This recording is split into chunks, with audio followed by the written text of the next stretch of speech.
right then, so let's move on now. Question number one this evening comes in from Brent. Hi there, Brent. So Brent is asking me, he says, my buyer pulled out after 10 weeks, claiming it was due to the survey. They won't tell us what the surveyor, what the survey showed up, and nor will the estate agent. Why, when a buyer pulls out of a sale, can they not sell the survey to the seller, maybe for half the fee, to help address the issues found? Why too does every buyer have to get a fresh survey done for the same property? Why isn't there a way for this to be done upfront by the estate agent so it's independent, then making it available to both the seller and the buyer? As a seller, I would be prepared to pay for the estate agent to do this rather than not knowing what is wrong with my property and keep losing buyers. Okay, there, Brent. Well, thanks for the questions. There's quite a few there actually mixed into this this one particular topic of buyers pulling out in relation to a survey that they've had done. And it's always disappointing, especially when you can't find out what's actually happened. Why won't they tell you? And sometimes, let's look at it from a buyer psychology point of view. They've got excited about the house. They think they've found the house that they're really keen on. They've gone to the time and effort and trouble of making an offer, getting it accepted, instructing solicitors, and then they've gone down the road of instructing a surveyor to come and have a look. So they've incurred cost at this point when a surveyor comes to have a look. And sometimes it can feel almost like they've been cheated. I know this is not your intention, Brent. I'm just giving you a perspective from their side, that they can feel cheated, that they spent this money and the house isn't quite what they thought it was. And they some people can be left feeling a bit jaded, and they sort of, pull out, and then they take off their survey and take off with their survey, should I say, and you're none the wiser as to actually what's happened. So that's just giving you a little bit of background, perhaps from the buyer side. But from your side, Brent, as the seller, you raised some really interesting points, and I want to address these because this is how I see a different way of buying and selling being done. It's what we call the new way of buying and selling, if you like. And that is all about having a condition survey done up front, right at the very start when you look to put your property on the market. Because as the seller, sometimes the advice you will get as a seller is a little bit misleading, because you're told not to incur this cost because it will be the buyer's expense when they come along later down the line and they've made their offer, right? But as the seller, you could be put into a position where it's crisis, last-minute negotiations. And it sounds extreme when I'm using that terminology, but I'm being very serious because I've dealt with it, many, many times as an estate agent, where something has been flagged up in the survey. And don't forget, in this case, you're 10 weeks further down the line, but in most cases, it was sort of, 5, 6, 7, 8 weeks down the line. Everybody's incurred expense. Everybody's put time and effort into the deal. And then all of a sudden something flags up and says, actually, this property isn't quite what you thought it was. And it's not necessarily because the seller held anything back. They didn't know, but they've had a property expert come in who's a surveyor, who's looked at it all and gone, do you know what, actually, the property might have 5, 10, 15, 20, 50,000 pounds worth of work to be done on it. And the buyer goes, well, I wasn't prepared for that. So what do? Do I carry on, chasing my loss? Or do I pull out of the deal and go and find something else because actually now it's not what I thought it was. I'm less interested in the property. And all of this can be solved by you spending a little bit of money at the outset to actually get a condition survey done on your property before you list it for sale. And that's absolutely something that you can get done. And it's a shame that not more estate agents actually offer it, because I think it would be a much better way of selling properties, because people know what's going on right at the very start. So there's no arguments, because the condition survey dictates everything that's wrong with the property. And if there's stuff in there that are quick wins for you, you can go around and employ a builder, or you can do the jobs yourself, and you can fix those things up and get them, get the property looking shipshape and Bristol fashion, ready for selling. And I'll give you a classic example. As a surveyor, one of the most common elements on properties is misaligned guttering.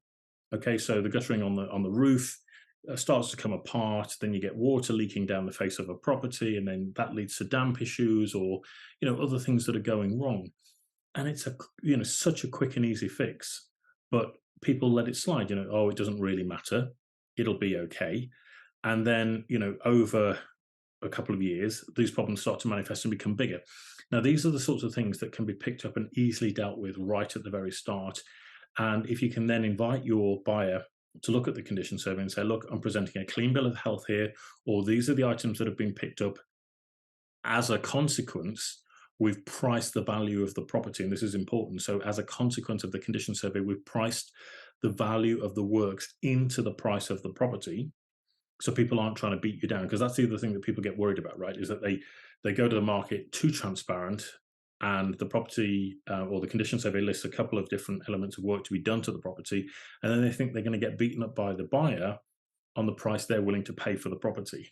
Okay, so it's this double-edged sword that people are going with, and my view is, well, just let's be upfront, let's deal with any of those issues right at the very start of the marketing journey, and then you haven't got this gun to your head scenario where you found a property that you want to move to. You've also incurred time, effort, and expense, and that can be up to £2,000 that you'll lose if the buyer pulls out, right? And you haven't got to go endure that stress. And it's incredible that the amount of stress that's on your shoulders when you've probably got things that have been boxed up in your house. You told your friends and family that you're moving. You've got everything lined up for the to move at the 11th hour, and then all of a sudden your buyer pulls out because they have this survey situation going on. So to answer your question, Brent, there's absolutely ways that you can cut these problems off right at the very head of the property journey, and then have a more peaceful moving experience going through. But the problem is it requires a little bit of an investment of cash up front, and that doesn't have to be a huge amount of money. We're talking probably, let's say, 500 quid, less than 500 quid. You could have a survey done on your property, and undertake any of the items of work that are on there, and then you've got a clean bill of health for your house. So that's the way I'd approach it, Brent. Because it's going to cost you, as I say, if you lose your buyer, it could cost you up to £2,000 in legal bills and surveys that you've had done on another property, or mortgage broker fees and all that sort of thing.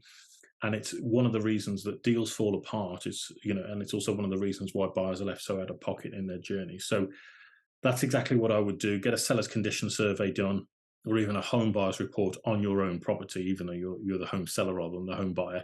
But have that report done, and then you've got a really solid grounding to work with. And you can even show that to the buyers that are coming around, or the viewers that are coming around who are expressing interest to buy. And then, it's complete transparency, isn't it?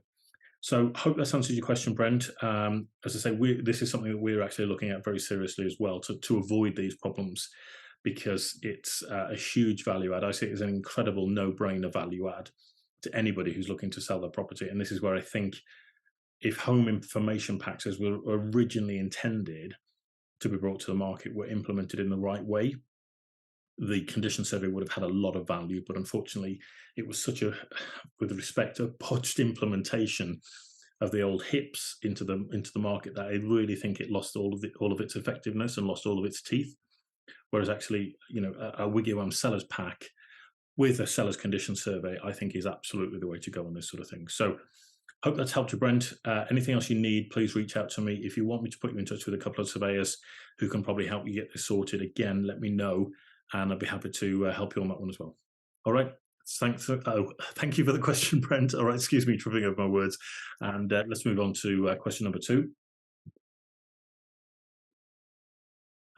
And I think, to be honest with you, that brings us to the end of what has turned out to be a very long webinar. And I apologize that things have gone on a little bit, but I've really enjoyed this one this week. And it's been the end of, as I say, quite a trying couple of days for us personally. So it's great to be able to get on here and sort of share some stuff with you that I'm really excited about, which is all the property stuff. Hopefully we're giving you a ton of value. I'm going to encourage you to share these webinars, please, with your friends and family. Please help us get the word out on social media. There's a lot of people that are struggling right now with the uncertainty in the marketplace, with the trying to buy and sell, and they're hitting roadblocks. They don't know who to turn to for answers to their questions. I'm not saying we have all the answers to all the questions, but I will say we've probably got 80% of the answers, which I think is good enough, and we can get other specialists in to answer the rest. So please, I'm going to encourage you, if you've got value from anything that we've said here today, please share this with your friends and family. Please help us get the word out on social media. We're really excited to be able to offer this value to people, and I want to be able to bring more people on the journey with us to really transform and revolutionize the housing market. So any questions that you've got for us, get your friends and family to send them in. You can send them in as well. Happy to help at wiggywam.co.uk. That's happy to help at wiggywam.co.uk. You can go to our website again, which is wiggywam.co.uk. or you can find us on Twitter, which is WiggyWam_UK. And yeah, we'd just be delighted to hear from you with any questions, comments, feedback that you might have.